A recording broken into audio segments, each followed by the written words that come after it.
नमस्कार, जय माता दी। मैं हूँ आपके अपनी लाइफ डिजाइनर जीतू आचार्य। जून के महीने की बात करते हैं, आपके राशि फल की बात करते हैं। तो मेष राशि वालों के लिए जून का महीना कैसा रहने वाला है, किस तरीके के प्रभाव आपके ऊपर पड़ने वाले हैं, मेष राशि वालों को किस तरीके की सावधानियां रखनी है, क्योंकि मेष राशि की शनि के चेंज होते ही साढ़े साती भी शुरू हो गई थी। तो यहाँ पर सिर्फ साढ़े साती और इन चीज़ों की बात नहीं करें, यहाँ पे ओवरऑल हम आपके राशि के हिसाब से पूरे महीने की बात करेंगे कि पूरा महीना जो बड़े ग्रहों का बदलाव हुआ है वो आपको किस तरीके से इम्पैक्ट कर सकता है और कहाँ हमें थोड़ा सा संभल करके चलने की ज़रूरत होती है। छोटे छोटे उपाय भी होते हैं जो हमारी ज़िंदगी के अंदर एक बहुत अच्छा रोल निभाते हैं, जो कहीं ना कहीं हमें संतुलित रखते हैं, हमें बैलेंस रखते हैं, कहीं ना कहीं हमारी एनर्जी को बहुत पॉजिटिव बना करके रखते हैं। तो छोटे छोटे उपाय हैं, इन्हें ज़रूर कीजिएगा, लेकिन एक प्रॉमिस ज़रूर कीजिए कि वीडियो आप ज़रूर शेयर करें ताकि और लोगों तक भी ये राशिफल जो है वो पहुंच सके। अब 4 ग्रह बदले हैं, शनि बदला है, राहु केतु बदला है और उसके बाद गुरु बदला है। अब कहते हैं कि राहु केतु जो है वो शैडो प्लेनेट है। प्लेनेट तो है ना, क्योंकि समुद्र मंथन के दौरान जब इन्होंने पान कर लिया था अमृत का, उस समय इनको ये भूमिका दे दी गई थी कि 9 ग्रहों के बीच में आपके लिए भी स्थान है। तो इम्पैक्टफुल तो ये है। अब भले ही इसके 2 हिस्से डिवाइड हो चुके हैं, लेकिन इम्पैक्टफुल ये तब भी है। जो चीज दिखती है ना वो वार करे तो आपको पता चल जाता है, लेकिन जो दिखती नहीं है ना वो वार करे तो आपको पता भी नहीं चलता और आपका बड़ा नुकसान भी कर देते हैं। राहु केतु बदले, गुरु का घर परिवर्तन हुआ, राशि परिवर्तन, और ये जो 4 मुख्य प्लेनेट है इसका कहीं ना कहीं इम्पैक्ट है आपके जीवन के अंदर। अगर हम मेष राशि की बात करते हैं तो ये काल पुरुष की कुंडली की प्रथम भाव यानी पहले भाव की राशि है। एरीज, इनके स्वामी मंगल होते हैं। और सबसे बड़ी बात है कि जो बाकी ग्रह भी है वो किस तरीके के इम्पैक्ट डालेंगे, और 4 ग्रह कैसे इम्पैक्ट डालेंगे ताकि हम अपनी चीज़ों को सुधार सके, संभाल सके और हमारे आने वाले जितने भी महीने मंथ हैं उसे हम बहुत अच्छे साल के जो बचे हुए महीने हैं उन्हें हम थोड़ा अच्छे से संभाल पाए। वर्ल्ड वाइड घटनाएं होंगी, ये हमने ऑलरेडी प्रेडिक्ट किया था, हमने प्रेडिक्शन दी थी ये कि 2 ग्रहण पड़े हैं, बड़े चेंजेस हो रहे हैं, गुरु अतिचारी हैं, तो कुछ ना कुछ ऐसी घटनाएं होने के पूरे संकेत हैं और हो भी रहा है। बट हाँ, हमारी जिंदगी, हमारी निजी जीवन में किस तरीके की उथल पुथल हो सकती है, कैसे उसे शांत किया जा सकता है, आप उन चीज़ों के बारे में थोड़ा सा समझिए। सूर्य 15 जून से 16 जुलाई तक मिथुन राशि में रहेंगे, यानी 15 जून इनका यहाँ पे ट्रांजिट हो जाएगा और 16 जुलाई तक रहेंगे, ये मिथुन राशि में बने रहेंगे और 16 जुलाई को ये कर्क राशि में चले जाएंगे। अब आपकी राशि अगर हम देखते हैं तो आपकी राशि का ये तृतीय भाव और चतुर्थ भाव यानी 3rd house and 4th house, in 2 houses को इंडिकेट कर रहा है। अब सूर्य का 3rd हाउस और 4th हाउस में किस तरीके का इम्पैक्ट रहता है, अगर हम 4th हाउस की बात करते हैं तो कहीं ना कहीं पेरेंट्स के बीच में खनखनी सी हो जाती है, यानी जैसे हम मदर कोई बात बोले तो हम जल्दी जवाब दे देंगे, रिएक्ट कर देंगे, तो इस तरीके की सिचुएशन, इस तरीके की संभावनाएं बन जाती हैं। और अगर हम तृतीय भाव की बात करते हैं तो तृतीय भाव में सूर्य पराक्रम, वैसे तो ये अच्छा माना जाता है, लेकिन वहाँ पे कुछ और भी कंडीशंस ऐसी होती हैं कि अगर आपका किसी प्लेनेट के साथ जुती हो रही है या किसी प्लेनेट के साथ उसका एक पापकर्तरी योग बन रहा है या एस्पेक्ट जो है वो मैलिफिक हो रहा है, तो हो सकता है उस समय सिचुएशंस आपकी बदल सकती है, लेकिन अमूमन देखा जाए तो आपको कुछ ना कुछ ये बेनिफिट देगा। बट यहाँ पर संभलना कहाँ पे, आपको अपने पेरेंट्स के साथ वाद विवाद नहीं करना। मंगल की अगर हम बात करते हैं तो कर्क राशि में नीच के रहेंगे 6 जून तक, तो ये नीच के रहेंगे, उसके बाद ये 6 जून से ये सिंह राशि में चले जाएंगे और सिंह राशि में ये 28 जुलाई तक रहेंगे, यानी पूरा जून का महीना जो है वो यहाँ पर सिंह राशि में मंगल रहने वाले हैं। अब कर्क राशि जो उनकी नीच की राशि है, सबसे बड़ी बात है कि उन्होंने नीच की राशि छोड़नी है और नीच की राशि छोड़ने से बहुत सारे लोगों को फायदा भी होने वाला है। आपकी राशि का ये 4th भाव और 5th भाव इंडिकेट कर रहे हैं, यानी 4th house and 5th house पे इनका एस्पेक्ट रहने वाला है। तो जून के महीने में 4th हाउस भी इंडिकेट कर रहा है और 5th हाउस को भी इंडिकेट कर रहा है। 4th हाउस अगेन हमारे माता का घर आ गया, हमारे सुखों का घर आ गया, प्रॉपर्टी का घर आ गया, कुछ विवाद हो सकते हैं, क्योंकि ऑलरेडी सूर्य का इम्पैक्ट भी उसी पर पड़ रहा है। तो वहाँ पे हो सकता है आपको किसी कारण से, जैसे पैतृक संपत्ति को लेकर के हो सकता है कुछ एक लड़ाई झगड़े या फालतू के विवाद जो है वो हो सकते हैं। तो थोड़ा सा धैर्य के साथ आप किसी फैसले को लीजिएगा, जल्दबाजी ना कीजिएगा। और वहीं अगर हम पंचम भाव की बात करते हैं तो बहुत सारे लोग हायर एजुकेशन आगे निकलना चाहते होंगे, स्टूडेंट्स हैं, तो उनके लिए तो सही बता रहे हैं, लेकिन जो लव अफेयर्स वालों के लिए तनातनी हो सकती है। अगर हम बुध की बात करते हैं तो 6 जून से 22 जून तक मिथुन राशि में रहेंगे बुध, और फिर 22 जून को ही ये कर्क राशि में चले जाएंगे।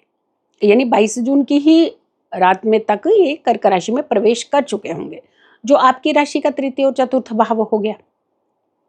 यानी तृतीय भाव देखिए इंडिकेट हो रहा है, और चतुर्थ भाव ज्यादा इंडिकेशन हो रहा है, जिसमें सूर्य का इम्पैक्ट भी आ रहा है, जिसमें मंगल का इम्पैक्ट भी आ रहा है, जिसमें बुध का इम्पैक्ट भी आ रहा है। तो आपको थोड़ा सा संभल करके ही इस बार फैसले लेने हैं। अगर हम गुरु की बात करते हैं, देखो गुरु अतिचारी हैं।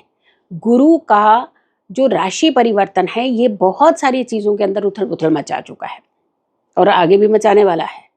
और क्योंकि लंबा समय है, कोई 8 साल छोटी समय नहीं है जब तक ये गुरु का ये अतिचारीपन जो है वो खत्म होगा। अब गुरु जो है वो मिथुन राशि में जैसे ही बैठे तो आप ये समझिए आपका तृतीय भाव, तीसरा भाव एक्टिवेट हो गया। अतिचारी गुरु, और तीसरा भाव हमारे पड़ोसी देशों का भी होता है। अतिचारी यानी हाई स्पीड, अननेसेसरली जल्दी जल्दी फैसले लेने वाला, बेवजह के फैसले लेने वाला, सोचना नहीं समझना नहीं बस कर देना, तो उसकी फिर मुंह की भी खानी पड़ती है। तो जो कि पड़ोसी देश कर रहा है और उन्हें मुंह की खानी पड़ रही है। तो यहाँ पर ये तो हो गया चलो एक वर्ल्ड वाइड घटना है, लेकिन अगर हम निजी जिंदगी में चलते हैं तो ये हमारा पराक्रम का भाव है, मेहनत का भाव। मेहनत के भाव में गुरु का अतिचारी होकर के बैठना और आपके पराक्रम भाव को इंडिकेट करना मीन्स थोड़ा सा अपने काम के अंदर धैर्य, संतुलता ये बना करके रखिएगा।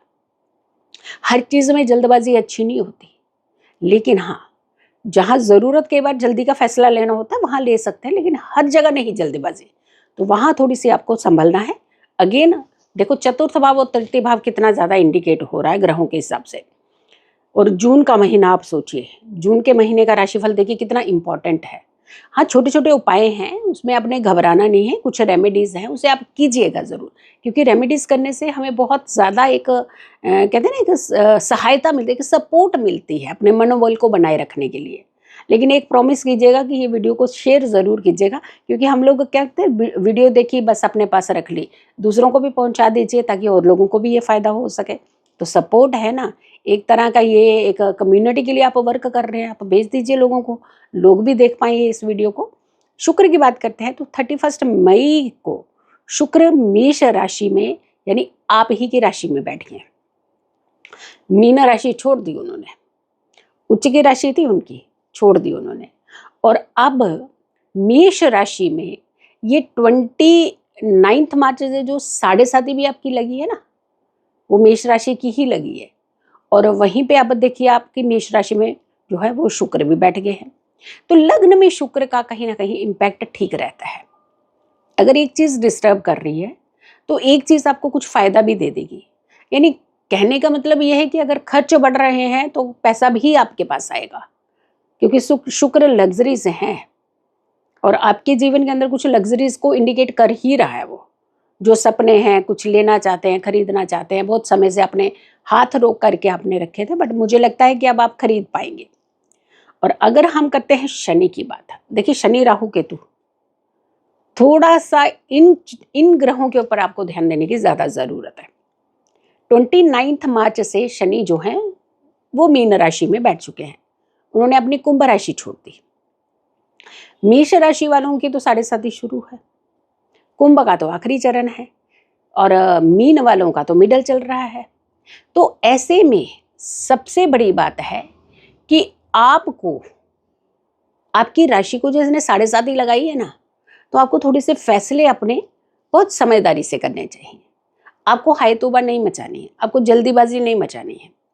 हाँ कहीं कहीं आप देखना जहाँ पे आपने तेज होना चाहिए वहाँ पे आप स्लो हो जाएंगे, और जहाँ पे स्लो होना चाहिए वहाँ उठ करके आप चल देंगे। तो यानी एक तरह का ये फ्लक्चुएट को दिखा रहा है, फ्लक्चुएशन को दिखा रहा है। तो आप थोड़ा सा आपके लिए स्पेसिफिकली उपायों की करने की ज़रूरत है।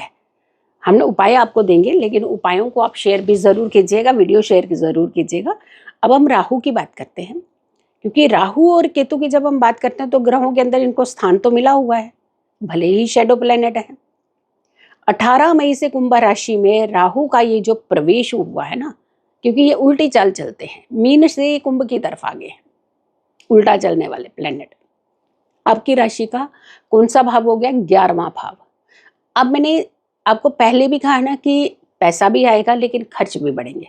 अब ये तो पूरा कंप्लीट इंडिकेट कर रहा है कि आपके खर्च बढ़ेंगे ही बढ़ेंगे। अंट शंट खर्च करने की तरफ आप ध्यान देंगे। एक सामान नहीं 10 सामान इकट्ठे खरीद लेंगे, तो हो सकता है उसकी ज़रूरत हो भी नहीं हो, और पता चले कि आपको 6 महीने तक उसकी ज़रूरत भी नहीं पड़ने वाली, उसके बावजूद आप ले लेंगे सामान। तो यहाँ पे आपको थोड़ा सा कंट्रोल करने की ज़रूरत है। बेवजह के जो खर्च हैं इसे रोकने की ज़रूरत है। और कुछ उपाय ऐसे ही होते हैं कि खुद को एक कंट्रोल कर लिया, कंट्रोलिंग कर ली, ये भी तो उपाय ही होते हैं। चलिए अब केतु की बात कर ले, है ना, क्योंकि केतु का भी और राहु का जो प्रभाव है वो 18 महीने तक रहने वाला है। ये तो है नहीं कि 18 दिन में बदल रहे हैं, 18 घंटों में बदल रहे हैं, ऐसा तो नहीं हो रहा। 18 महीने तक इन्होंने आपके ऊपर एक इम्पैक्ट डालना है। तो केतु जो है वो आपकी राशि से 5वें भाव को इंडिकेट कर रहे हैं, क्योंकि केतु सिंह राशि में बैठेंगे, यहाँ बैठे रहेंगे ये, और ये 18 मई से इनकी जर्नी स्टार्ट होकर के 18 महीने तक चलनी है। तो यहाँ पर जो 5th हाउस केतु है, वहां पे क्या होगा लोगों को कि अननेसेसरली जो शक करते हैं ना, स्पेशली कि तुम गलत हो, मुझे किसी ने बताया, मुझे किसी ने कहा। अरे किसी ने कहा, आपने वेरीफाई किया क्या? जब तक आपने वेरीफाई नहीं किया तो आपने डिसीजन कैसे लिया कि सामने वाला गलत है? तो यहाँ पर ये ऐसी सिचुएशन को डेवलप करता है। ध्यान रखिएगा, अपने रिश्तों को संभालिएगा, अपनी एनर्जीज को संभालिएगा, क्योंकि जून का महीना जो है ये वर्ल्ड वाइड घटनाओं को तो दिखा रहा है और आगे भी थोड़ा सा दिखाएगा ये। लेकिन अगर आपको कोई मौके मिल रहे हैं उन्हें हासिल करने का प्रयास कीजिएगा। जहाँ नेगेटिविटी हो रही है, जहाँ आपको लगता है कि चीज़ें मेरी वजह से कुछ खराब हो रही हैं, तो वहाँ थोड़ा सा शांत रहने का प्रयास कीजिएगा। और अगर नहीं हो पा रहा है, ये सब चीज़ें नहीं कर पा रहे हैं, तो आपका नुकसान होगा, हेल्थ आपकी बिगड़ेगी, प्रॉब्लम आपको होगी, एंजाइटी आपको होगी। लेकिन इसका सोल्यूशन है उपाय। उपाय आपको ज़रूर करने चाहिए, क्योंकि उपायों से बहुत अच्छा लाभ मिलता है। एक तांबे का छल्ला लीजिएगा, और छल्ला कौन सा लीजिएगा जिसमें छेद होता है, छल्ला, रिंग। एक होता है क्वाइन, एक होता है छल्ला। तो छल्ला तांबे का लीजिएगा और एक सिक्का लीजिए। सिक्का भी वही लेना है जिसमें छेद हो। तो तांबे का छल्ला और सिक्का, सिक्का भी तांबे का लीजिएगा। इन दोनों को लाल रंग के धागे के साथ बांध करके इसे आप अपने घर के मुख्य दरवाजे पर टांग लीजिएगा कुछ समय। लगभग अगर आप टांग सकें तो 40 दिन कम से कम तो टांगिएगा, और उसके बाद इसे उतार करके किसी भी पेड़ पौधे पर खुले मैदान में जाकर के वहां टांग आइएगा। ऐसे नहीं किसी के पैरों में ना गिराना, किसी की चीज़ों के आगे नहीं गिराना, ऐसे कहीं नहीं गिरा देना। इसको कहीं भी किसी एक पेड़ पौधे में टांग आइएगा। इससे किसी का नुकसान तो नहीं है, बट हाँ आपका ज़रूर फायदा हो सकता है। तो आप इस उपाय को कीजिएगा। है छोटा सा उपाय है, ताकि आप अपने जून के महीने को थोड़ा सा बैलेंस करते हुए उसे बहुत अच्छे से व्यतीत कर सकें, और आगे आने वाले समय को उसकी रूपरेखा जो है वो बहुत अच्छे से तैयार कर पाएं। सो वीडियो ज़रूर शेयर कीजिएगा और मेरी आने वाली सारी वीडियो को ज़रूर देखें। खुश रहें, स्वस्थ रहें, पॉजिटिव रहें। पॉजिटिव रहते हैं तो हर समस्या से हम दूर रहते हैं। अगली राशि हमारी होगी वृष राशि, यानी टॉरस।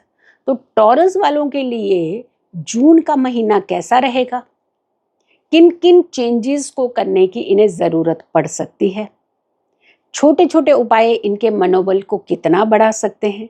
सो मेरी अगली राशि का करें इंतज़ार। तब तक के लिए नमस्कार, जय माता दी।